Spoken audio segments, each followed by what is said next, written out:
ओम भूर्भुवः स्वः तत्सवितुर्वरेण्यं भर्गो देवस्य धीमहि धियो यो नः प्रचोदयात्। ओम त्र्यंबकं यजामहे सुगंधिं पुष्टिवर्धनम् उर्वारुकमिव बन्धनान् मृत्योर्मोक्षमामृतात्। ओम नमो भगवते वासुदेवाय। मित्रों, मैं रामोद पांडे शास्त्री आज कुमारी वैष्णवी चैनल से आप लोगों के समक्ष श्रीमद् भागवत कथा के अंतर्गत मनु कन्याओं का वर्णन करते हुए माता सती की कथा को प्रस्तुत करने जा रहा हूँ। मनु महाराज की बड़ी बेटी आकृति का विवाह रुचि प्रजापति से हुआ था। इनके घर साक्षात यज्ञ नारायण पैदा हुए। यज्ञ नारायण भगवान का विवाह दक्षिणा नामक कन्या से हुआ, इसीलिए बिना दक्षिणा के यज्ञ पूर्ण नहीं होती है। शत्रुपा की बेटी देवहूति का विवाह कर्दम ऋषि से हुआ। कर्दम ऋषि विवाह के समय शर्त रखी थी कि एक संतान होते ही मैं विरक्त हो जाऊंगा। देवहूति माँ से 9 बेटियां पैदा हुई। उनमें अनुसुईया का विवाह अत्रि मुनि से हुआ। निसंतान होने के कारण अत्रि मुनि ने घोर तपस्या की। तपस्या के फलस्वरूप ब्रह्मा विष्णु शंकर त्रिदेव एक साथ आ गए। अत्रि मुनि बोले, मैं तो एक को बुलाया था, आप तीनों लोग आ गए। भगवान मुस्कुराते हुए बोले, हम तीनों एक ही हैं, तुम्हें क्या चाहिए महाराज? मैं तो संतान की कामना करता हूँ। तीनों देवों ने तथास्तु कह दिया। ब्रह्मा के अंश से चंद्रमा पैदा हुआ और शिव के अंश से दुर्वासा ऋषि पैदा हुए। विष्णु के अंश से दत्तात्रेय भगवान पैदा हुए। मनु महाराज की सबसे छोटी बेटी प्रसृति का विवाह दक्ष प्रजापति से हुआ। जिनके 16 बेटियां हुईं, जिनमें से 13 कन्याएं धर्म की पत्नियां बनी। उनमें से धर्मों की पूर्ति नामक पत्नी से भगवान नर नारायण ऋषि हुए, जो आज भी बद्रीनाथ में विराजमान है। स्वाहा नाम की बेटी अग्निदेव से विवाहित हुई और सौदा नाम की बेटी पितरों के द्वारा ब्याही गई। सती नाम की बेटी भगवान शंकर भोलेनाथ जी से ब्याही गई। इन्हें कोई संतान नहीं हो सकी, क्योंकि एक बार दक्ष भोलेनाथ का अपमान किया था, जिसे देवी सती सह न सकी। माता सती ने अपना शरीर ही यज्ञ में त्याग दिया। माता सती को शरीर त्यागने का क्या कारण रहा, इसे मैं स्पष्ट करूंगा। एक बार पितामह समस्त देव परिकर में अपने प्रिय पुत्र दक्ष को प्रजापति घोषित कर दिया। प्रजापति पद पाते ही दक्ष अभिमान से ग्रसित हो गया। स्वागत समारोह आयोजित किया गया। दक्ष समारोह में आया, चारों तरफ देखा, सब लोग खड़े होकर स्वागत किए, किंतु ब्रह्मा विष्णु शंकर न खड़े हुए न स्वागत किए। दक्ष ब्रह्मा विष्णु को देखकर कुछ नहीं बोला, परंतु भोलेनाथ को देखकर लाल पीला होने लगा। देखो, ये मेरे दामाद हैं, जिससे मैंने आपकी सती की अपनी सती की ब्याह की है। मेरा सम्मान क्यों नहीं किया? अपनी गद्दी पर बैठते ही भाषण प्रारंभ कर दिया। प्रजापति अपना भाषण शुरू कर रहा है। सूर्यताम देव ब्रह्म हर्षयो में सहदेवाः महाग्नेयः साधूनां ब्रीवतो कृष्णै वृत्तम ना ज्ञानाच्च मत सरात। दक्ष बोला, एक बात थी, मैं कहना चाहूँगा कि विशिष्ट लोगों में विशिष्ट लोगों का ही आना होना चाहिए। सभ्य समाज में एक भी असभ्य आकर बैठ जाए तो सभा का स्वरूप बिगड़ जाता है। सब एक दूसरे का मुख देखने लगे। प्रजापति ने कहा, इधर उधर क्या देख रहे हो? शंकर दिखाई नहीं पड़ रहा है, जो 24 घंटे भूत प्रेतों के साथ रहने वाला शिष्टाचार क्या जाने? ये तो हमारे लिए कलंक है। इस प्रकार शंकर जी को खरी कोटि इन्होंने सुनाया और निर्लज्ज, असभ्य, कलंकी आदि संज्ञाएं दिया। अनाश्रितों की रक्षा करने वाला भगवान शंकर शरणदाता है। एक बार सर्प और बिच्छू रोते कलपते हुए भगवान शंकर जी के पास गए और कहे, प्रभु हमें समाज के लोग तिरस्कृत करते हैं, हमें देख करके जलते हैं, अगर हम दिखाई दिए तो मेरा मुंह कूंच करके फेंक देते हैं। भोलेनाथ बोले, सब कुछ छोड़ो, मेरे पास आ जाओ। उठाकर सांप बिच्छुओं को अपने गले में हार बनाकर पहन लिया। आज अभिमानी दक्ष शंकर जी में दोष ही दोष निकाल रहा है। दक्ष कहता है, मैंने अपने पिता ब्रह्मा जी के आदेश का पालन किया है, अपनी मृगलोचनी कन्या का विवाह मरकट लोचन से कर दिया। अब इतना शिव का अपमान नंदीश्वर जी नहीं सह सके, तमक कर खड़े हो गए। अभी इसे जवाब देता हूँ। भोलेनाथ ने इशारा किया, चुप बैठे। वाह महाराज, आपको कोई बंदर की आंख वाला कहे, मैं चुपचाप कैसे बैठूं? हरिहर निद्रा हरिहर निंदा, सुनई जो काना, हो ही पाप गौ घात समाना। आपकी निंदा सुनने में गोघात का पाप लगता है। शिव जी मुस्कुरा पड़े, बैठे। हमारे ससुर जी हैं, ससुर की गाली सबको सुननी पड़ती है। दक्ष का दुस्साहस बढ़ता ही गया। दक्ष ने शिव को शाप दे दिया, आज के बाद शंकर को किसी यज्ञ में भाग न दिया जाए। नंदीश्वर ने से अब रहा न गया, खड़े होकर बोले, तुझे पद क्या मिला? इतना अभिमान हो गया कि तुमसे थमते नहीं बन रहा है। जब से आप हो, हमारे भोलेनाथ को बड़ा बड़ा बातें करके, इसीलिए मेरा शाप है। बड़ा बड़ा बातें करते हो, अपमान करते हो, उन्हें कलंकित करते हो, इसलिए मेरा शाप है। तुम्हें बकरे का मुख ही लग जाएगा।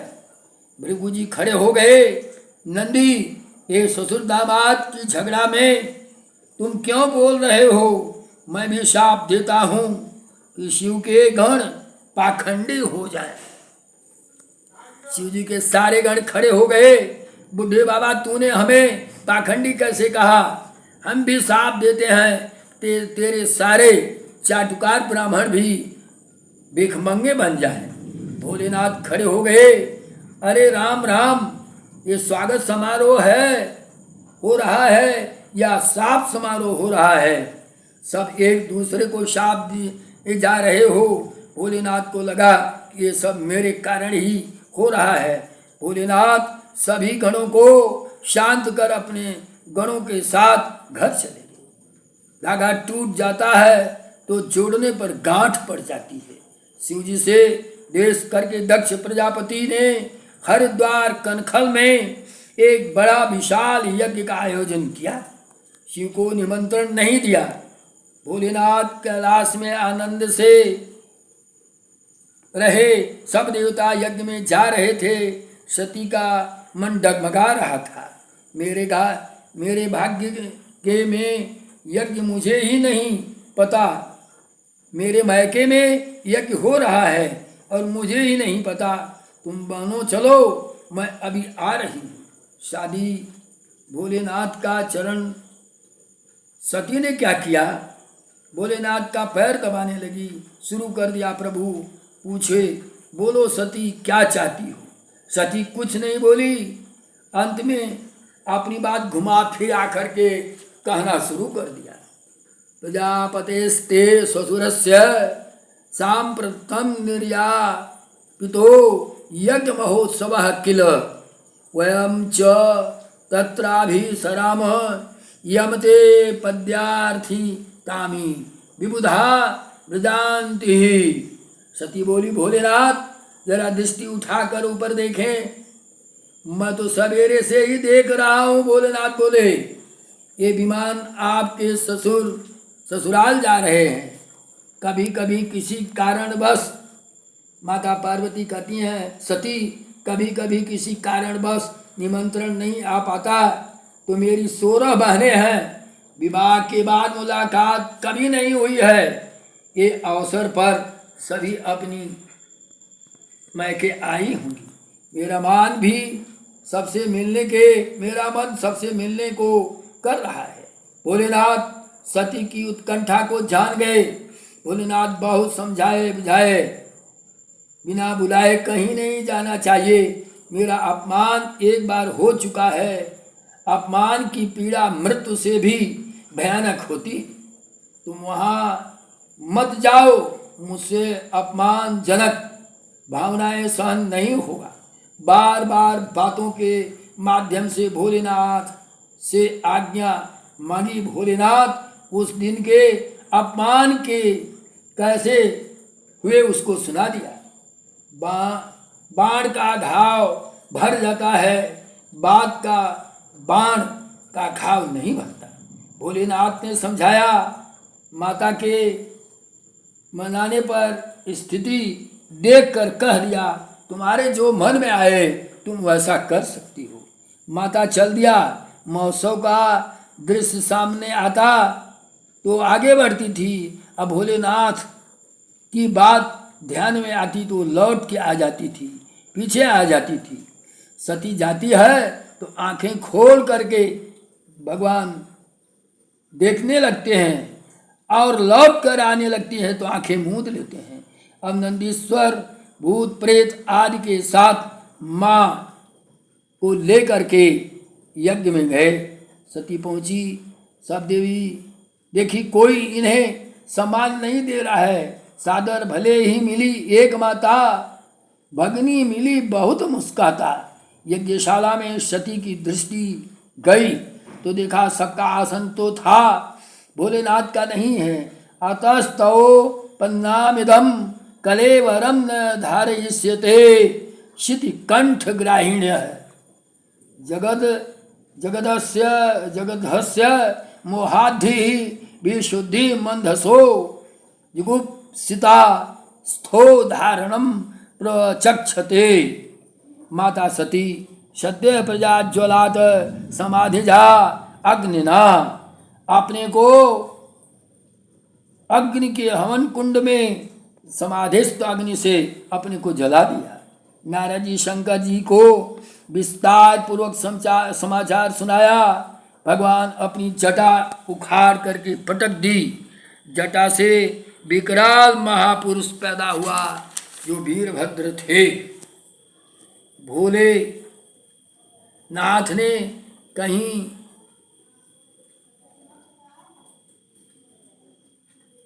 दक्ष संजयम जाहि, भोलेनाथ कहते हैं, भोलेनाथ ने कहा,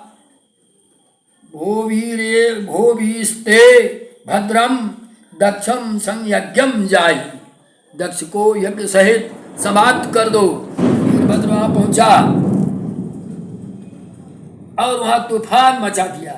कृबंधमणि मान वीरभद्रम प्रजापते चंडी संपूषणम देवम भगम नंदीश्वरो अनुगृहीत। दक्ष के पास आकर के सिर उखाड़ करके यज्ञ के कुंड में डाल दिया। भोलेनाथ का जय जयकार करते हुए सभी गण लौट आए। सभी देव ब्रह्मा जी की शरण में गए। ब्रह्मा जी ने कहा, जाओ शिव के शरण में। देवगण भोलेनाथ को साष्टांग प्रणाम करके ब्रह्मा जी सहित कहा, भोलेनाथ इन सब पर दया करो, यज्ञ में चलें। देव बोले, हम क्या यज्ञ में जाएंगे। सभी देवता एक स्वर में बोलने लगे, यज्ञ में जो भी सामग्री अवशेष बचेगी आपका भाग माना जाएगा। ससुर जी की दुर्दशा देखकर भोलेनाथ को दया आई। बकरे का मुख से दक्ष के कंधे पर लगा करके जीवित किया। दक्ष ने शिव की सुंदर स्तुति की और बार बार भोलेनाथ से क्षमा याचना की। विष्णु जी का देवगण स्तुति की। विष्णु जी ने कहा, शिव से हृदय विष्णु हो, विष्णु से हृदय शिव। इस प्रकार भोलेनाथ राम को इष्ट मानते हैं। राम कथा के रसिक भोलेनाथ हैं। शिव भक्तों में सबसे पहले नारायण ऐसे भक्त हैं कि 1000 नित्य कमल फूल चढ़ाते हैं। एक दिन पूजन में एक कमल का फूल कम हो गया तो अपने आँख को निकाल करके भोलेनाथ को चढ़ाने लगे। इसीलिए उनको पुंडरीकाक्ष भगवान विष्णु कहा जाता है। वैष्णव भक्त में शिव सबसे आगे, दोनों एक दूसरे के उपासक हैं, कोई अंतर नहीं है। विष्णु सांवले, शिव गोरे। विष्णु जी का गोरापन शिव को मिला और विष्णु जी का गोरापन शिव को और शिव जी का सांवलापन विष्णु जी को मिला। अर्थात तीनों देवों में कोई अंतर नहीं है। भगवान भोलेनाथ शिव के उपासक, भगवान भोलेनाथ विष्णु के उपासक और विष्णु जी भोलेनाथ के उपासक। इस तरीके से माता सती की कथा समाप्त होती है। हम अपनी वाणी को विराम देते हुए भागवत भगवान की जय कहते हुए हम समस्त मित्रों को अपनी जानकारी के अनुसार इस YouTube के माध्यम से बताया। इसमें अगर कहीं से आपको कोई परेशानी होती है तो निश्चय ही आप मुझसे पूछ सकते हैं।